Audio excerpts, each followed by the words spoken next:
আমার আল্লাহ বড় মায়া কইরা বানাইছি। আমি বলছিলাম Allah is the forgiving and loving, আল্লাহ ক্ষমাশীল, আল্লাহ প্রেমময়। আল্লাহ তোমার রোজা না রাখার পরও রোজাদারের সঙ্গে ইফতার করাইতেছে, রোজা না রাখার পরও ঈদগাহ যায় প্রথম কাতারে দাঁড় করাই ঈদের নামাজ পড়াইতেছে। ইচ্ছে করলে আমার আল্লাহ প্যারালাইসিস বানায় ঘরে ফেলায় রাখতে পারতো, এরপরে খাওয়াইতেছে পড়াইতেছে ঘুম পড়াইতেছে। কেন জানোনি? আল্লাহ রাব্বুল আলামিন বলেন আমি আল্লাহ প্রত্যেকটা বান্দারে নিজের হাত দিয়ে বানাইছি। আল্লাহর হাবিব ডাক দিয়া বলে মা, ও ফাতেমা, তুমি শুধুমাত্র ফজরের টাইমে 10 বার সূরা ইখলাস পড়ো, 114টা সূরা। তুমি শুধুমাত্র এই সূরাটা ফজরে পড়ো বারবার, আর মাগরিবের নামাজে পড়ে তুমি পড়ো বারবার। হ্যাঁ ফাতেমা, তুমি এই সূরাটা বারবার কেন তুমি পড়ো? মা ফাতেমা জবান খুলে ডাক দিয়ে কি ইয়া রাসূলুল্লাহ, এই সূরাটা আমি বড় ভালোবাসি, এই সূরাটা আমি বড় ভালোবাসি। এখন আপনারা শুনেন, আমার নবী বলেছেন নাজাতের জন্য অল্প আমলই যথেষ্ট, যদি আমলটা নিয়মিত হয়।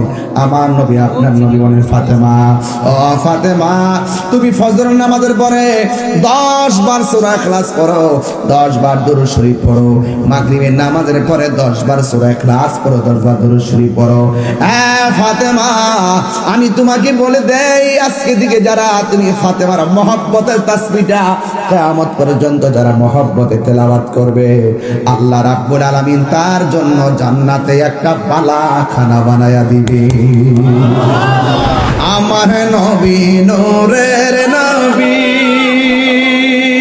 আমার নবী জিন্দা নবী, আমার নবী নূরের নবী, আমার নবী জিন্দা নবী, দয়া করে থাইকো নবী নিদানের বেলায়, দয়া করে থাইকো নবী নিদানের বেলায়, পাইলে নিরালাই গো নবী, পাইলে নিরালাই, পাইলে নিরালাই গো নবী, পাইলে নিরালাই।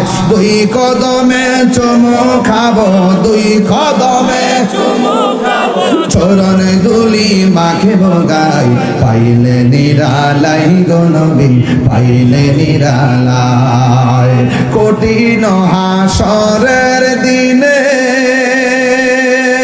কে তোরাবে নবী বিনে, কঠিন হাসরের দিনে কে তোরাবে নবী বিনে, দয়া করে তাই গো নবী নিদানের বেলায়, বলো দয়া করে তাই গো নবী হাসরের বেলায়, পাইলে নিরালাই গো নবী, পাইলে নিরালাই, পাইলে নিরালাই গো নবী, পাইলে নিরালাই।